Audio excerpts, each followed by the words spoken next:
Sejam muito bem-vindos ao Construindo Catedrais. Eu sou o arquiteto Eduardo Faust, especialista em arquitetura sacra e seu anfitrião. Hoje falaremos sobre o Livro dos Monstros, capítulo 4, o Devorador, o Andrófago, o Comer Sagrado. Para falar sobre esse tema, minha conversa é com o monge beneditino Dom Roberval Monteiro, natural de Rolândia, no Paraná. Ele é pintor e professor do Pontifício Ateneu Santo Anselmo, em Roma. Tem mestrado e doutorado em Teologia e Iconografia pelo Pontifício Instituto Oriental de Roma.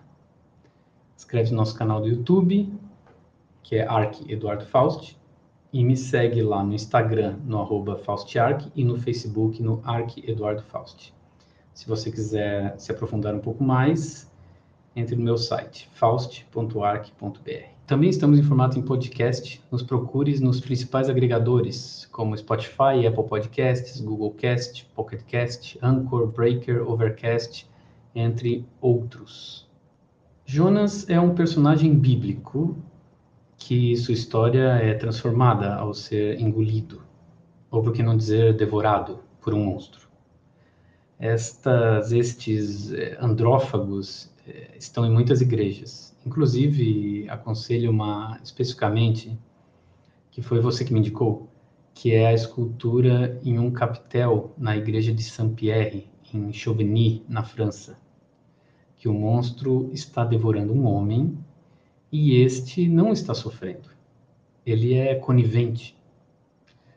Como interpretar esta satisfação do homem ao ser devorado por tal criatura?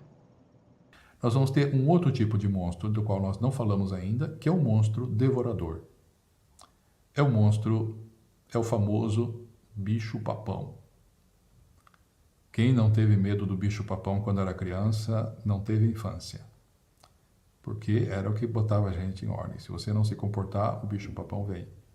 O bicho-papão não gosta de crianças mal educadas. Ou então ele gosta, porque ele vem e come. Isso, digamos, era uma pedagogia terrível. Depois, nada que, digamos, com 2 ou 3 anos de terapia a gente não consiga superar.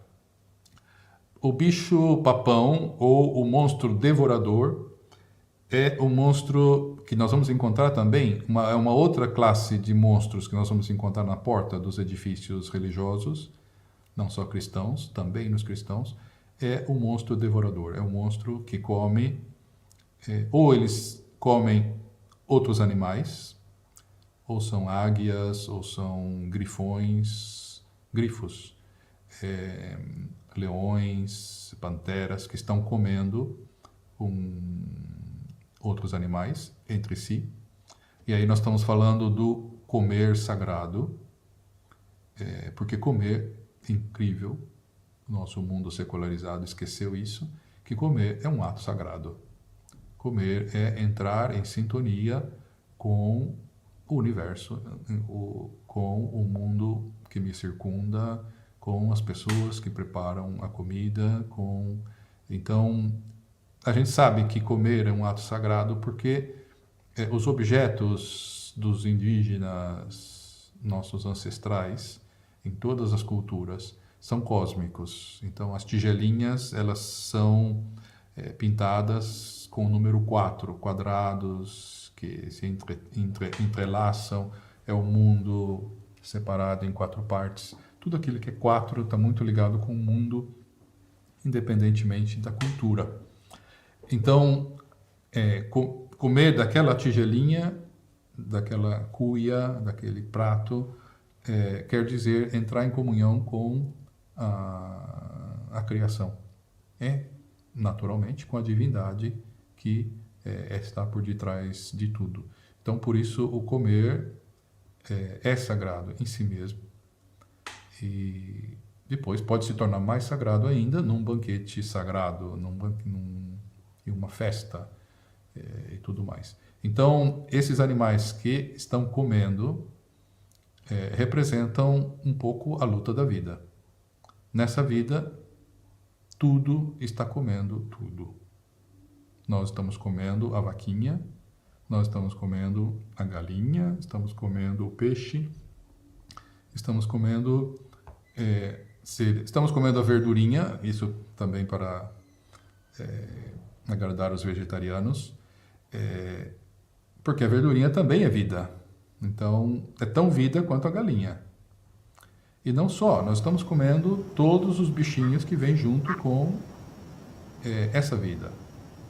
Essa cadeia alimentícia na qual nós também entramos, porque um dia também nós vamos nos tornar alimento desses bichinhos que habitam dentro de nós. Quando nós morrermos, esses bichinhos, a menos que a gente esteja num vácuo ou esteja congelado, esses bichinhos vão, não tendo mais o que comer, eles vão comer a gente. E vão, no final, também ser devorados por outros bichinhos e todo mundo vai virar pó uma outra vez. E desse pó, outros bichinhos vão se alimentar e a vida renasce uma outra vez. Isso materialmente é a cadeia da vida, é o ritmo da vida. Então nós vamos encontrar em muitos portais esses animais que se bicam,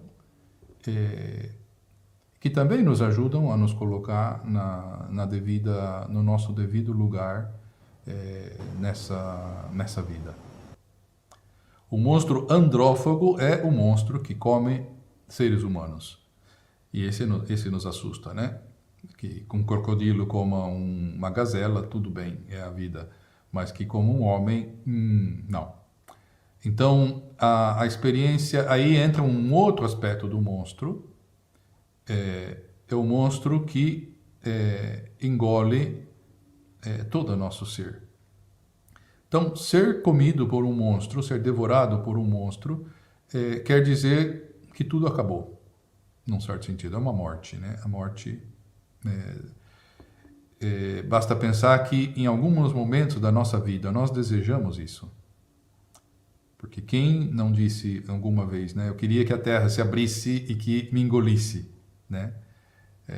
Porque morrer naquele momento era menos dramático do que ter que enfrentar aquela situação. Depois que a gente enfrenta, vale, que besteira que eu disse. Mas naquele momento a gente sente o desejo de ser devorado. Por quê? Ser devorado significa que tudo deixa de existir. Essa experiência foi bem descrita pelo nosso querido amigo Jonas. Jonas queria morrer. Ele queria morrer porque ele justamente não estava de acordo com como Deus era. Porque Deus manda que ele vá a Nínive, a pregar a Nínive. Temos que lembrar sempre, Nínive, os ninivitas, foram quem destruíram Jerusalém. Jerusalém foi destruída pelos ninivitas, o templo foi queimado pelos ninivitas, a população foi reduzida a pó de traque. Era o povo mais odiado por um judeu. E Deus manda que ele vá a Nínive, a pregar aos ninivitas. Ele fala, nem pensar, eu vou para Tarsis. E, querendo ir para Tarsis, vem a tempestade, ele embarca, o barco está em uma tempestade, ele está dormindo, porque Jonas é o típico profeta deprimido. Né? Então ele quer dormir e morrer. Ele quer morrer e dormir, é a mesma coisa. Os marinheiros são profundamente religiosos e estão desesperados porque vão morrer. Jonas não, porque ele quer morrer. E aí acordam ele e dizem, reza por teu Deus. E ele fala, não se preocupe. Ele fala, esse cara não vai dar... Ele fala, vocês não conhecem esse meu Deus. É um cara selvagem. E aí os marinheiros tiram a sorte para ver por culpa de quem essa tempestade estava ameaçando eles. E a sorte cai sobre Jonas. E aí o Jonas diz, eu disse para vocês, sou eu o problema. Mas é fácil de resolver, me joguem na água. E Jonas é tão covarde que ele não tem medo, ele tem medo de se matar. E ele quer que, digamos, alguém o mate. E os marinheiros... É interessante, os marinheiros são pagãos também, né? Mas são muito mais religiosos do que Jonas. E muito mais humanos que Jonas. Ela fala, não, eles jogam a carga fora.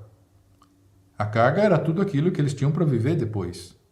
Mas eles jogam a carga para que o barco fique mais leve, mas mesmo assim a tempestade piora. E no final eles acabam jogando Jonas. Mas eles jogam ele por último. E aí Jonas pensa, agora acabou. Não, vem um monstro e engole Jonas. Então, o ser devorado pelo monstro. O que acontece quando a gente é devorado por um monstro? Como qualquer outro alimento, a gente vai ser digerido e vai assumir a vida do monstro. Ou seja, nós vamos ser assimilados ao monstro. Aquilo que a gente come, por isso que os macrobióticos dizem, nós nos tornamos aquilo que nós comemos. Ou nós podemos dizer o contrário, né? O que nós comemos se torna nós. Nós assimilamos.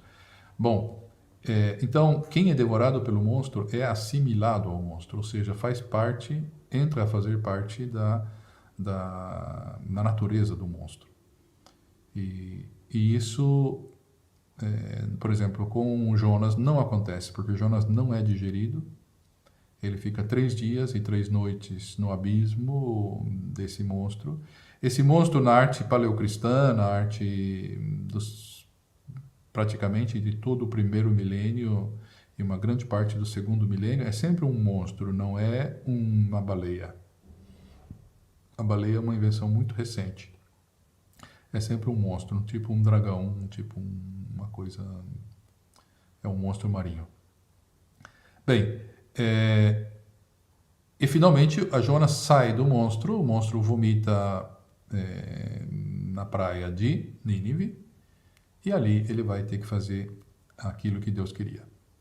Ele vai se render a isso, ele vai pregar aos habitantes de Nínive, e os habitantes de Nínive se convertem, para a sua surpresa, antes do que ele imaginava, e Deus fala, então tá bom, eu não vou destruir Nínive. E aí ele fica furioso. Aí o monstro, na verdade, é Jonas. Digamos, o livro do Jonas mostra que o monstro é Jonas. Jonas é o monstro. Não são os ninivitas, é Jonas. Jonas fica furioso e diz, é por isso que eu não queria fazer a tua vontade, porque eu sabia que você anuncia o castigo querendo, mas depois as pessoas mudam e você perdoa. E eu não gosto disso. Eu quero que você destrua esses desgraçados. E Jonas é muito parecido conosco. A gente não pode suportar que Deus queira tão bem a mim quanto os meus inimigos. Que Ele me ame tanto quanto aqueles que me fazem o mal e aqueles que tiram a minha vida. Para Deus, somos todos verdadeiramente iguais. Não tem uns mais iguais que os outros, não. Todo mundo é amado por Ele e Ele quer a salvação de todos. Não só de um, mas de todos. Bom, é nesse âmbito que vai a história do Jonas. E por isso, ser devorado pelo... Na mitologia está cheio de experiências desse tipo. Basta pensar numa mitologia mais próxima de nós, o Chapeuzinho Vermelho, o Lobo Mau, né? Em que a vovozinha... É uma coisa que eu nunca entendi, como a vovozinha estava inteirinha lá dentro da pança da barriga do Lobo Mau. Na Escritura vão ter vários textos que vão falar que Deus é um Deus devorador. Então, ser devorado por Deus, ser devorado pela divindade, é o melhor que pode acontecer para nós. Porque significa que nós vamos fazer parte da sua natureza. E, de fato, a morte vai ser um dos símbolos da morte, né? Ser devorado por esse grande monstro, a morte que vem e engole o ser humano inteiro. O fato de que o monstro devorador seja colocado na porta da igreja, na porta de um templo, quer dizer justamente isso. O templo é símbolo do monstro. E templo é símbolo da divindade de Deus. E, justamente, estamos na porta, que é a boca do monstro. Então, vendo o monstro devorador na porta, quando eu entro, passo essa soleira sagrada, na verdade, eu estou passando pela boca do monstro e eu estou entrando dentro do monstro. Na liturgia, vamos falar da liturgia que a gente conhece, que é a liturgia cristã, católica. O que acontece dentro da igreja? Nós vamos celebrar a liturgia. Celebrar a liturgia significa nós vamos nos alimentar.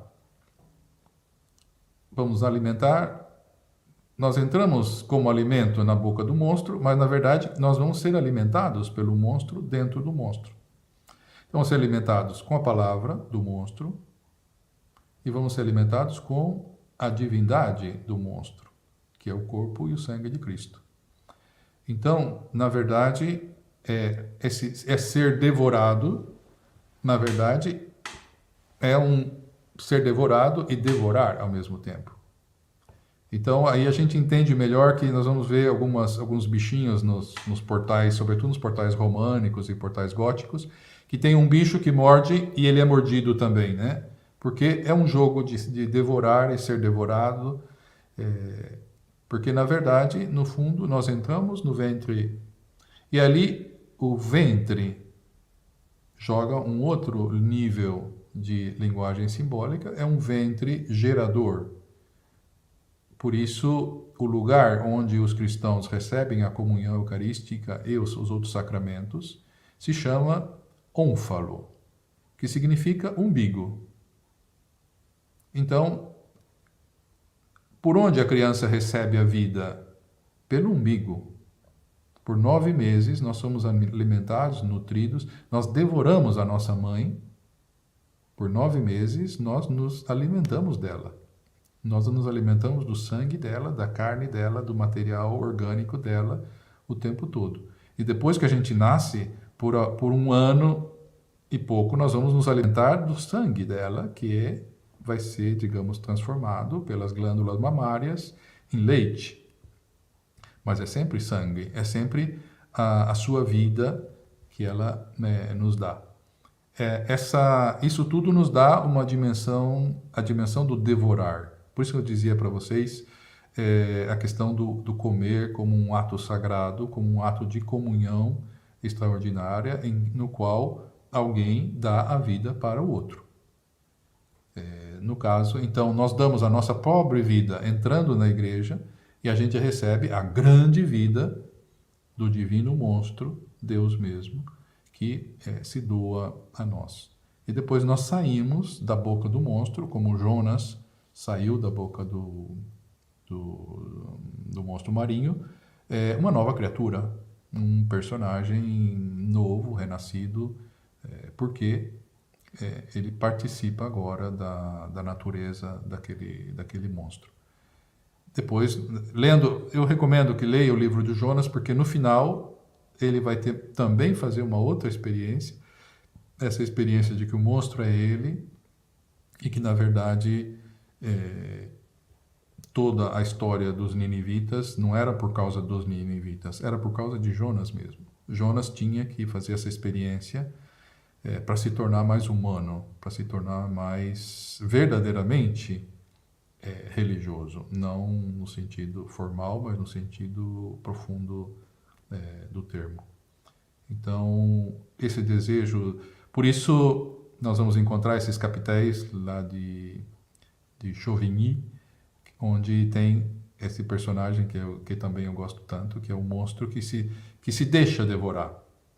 O monstro que se deixa devorar porque sabe que esse ser devorado o levará a participar da divindade.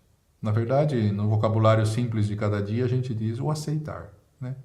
Quando a gente aceita verdadeiramente uma situação imutável, uma situação que não pode ser mudada, na verdade a gente aceita de ser devorado, aceita, tá bom. Então, vamos viver isso intensamente.